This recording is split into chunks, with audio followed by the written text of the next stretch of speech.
حضرت عبد رضی اللہ تعالیٰ عنہ فرماتے ہیں، ابن ماجہ میں موجود ہے، فرماتے ہیں مغرب کی نماز ہم نے پڑھی تھی اور کچھ لوگ چلے گئے اور باقی ہم لوگ بیٹھ گئے مسجد شریف میں کہ عشاء پڑھ کے جائیں گے، تو سرکار بھی چلے گئے نماز پڑھا کے، پر تھوڑی دیر کے بعد واپس آ گئے اور اتنی تیزی سے حضور آئے کہ ظاہری طور پر سانس مبارک پھولا ہوا تھا۔ حضور فرمانے لگے کیا کر رہے ہو یہاں؟ حضور وہ ہم نماز کا انتظار کر رہے ہیں۔ فرمایا تم یہاں نماز کا انتظار کر رہے ہو اور رب فرشتوں کے سامنے تم پر فخر فرما رہا اللہ بندے کا مرتبہ کیا ہے اللہ کی بارگاہ میں اس کا۔ حضرت ابی بن کعب رضی اللہ تعالیٰ عنہ صحابی ہیں، نبی کریم تشریف لے گئے ان کے پاس، کریم نے کرم فرمایا، میں نے سنا ہے وہ بن سور کر میری عیادت کو آ رہے ہیں۔ نبی کریم صلی اللہ علیہ وسلم خود یعنی حضور خود تشریف لے آئے، نبی کریم نے مہربانی فرمائی۔ حضرت ابی بن کعب کہتے ہیں حضور میرے پاس آ کے کہنے لگے مجھے اللہ نے حکم دیا ہے کہ میں تمہیں قرآن سناؤں، مشکات میں موجود ہے۔ تو ابی بن کعب وجد کی کیفیت میں کہنے لگے حضور اللہ نے میرا نام لیا ہے، میرا نام اس نے لیا ہے، میرے مالک نے میرے کریم نے میرا نام لیا ہے۔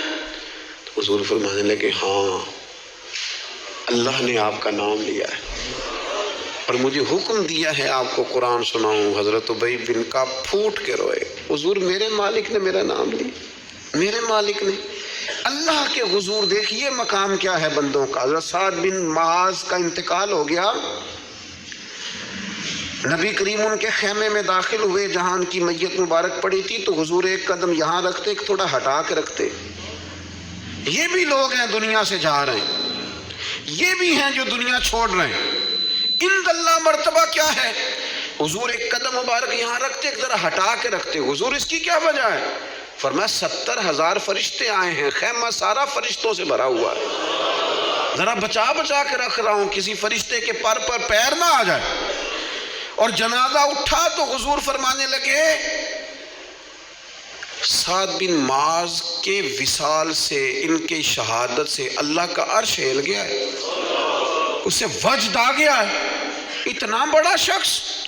اور صحابہ فرماتے ہیں ہم ان کی قبر کھود رہے تھے تو خوشبوئیں پہلے ہی نکلنی شروع ہو گئی، پہلے ہی خوشبوئیں نکلنی شروع ہو گئی۔ میرے مرنے پہ ہر سو شور مچ جائے گا، دیکھو گے کہنے الوداع سرکار خود تشریف لائیں گے۔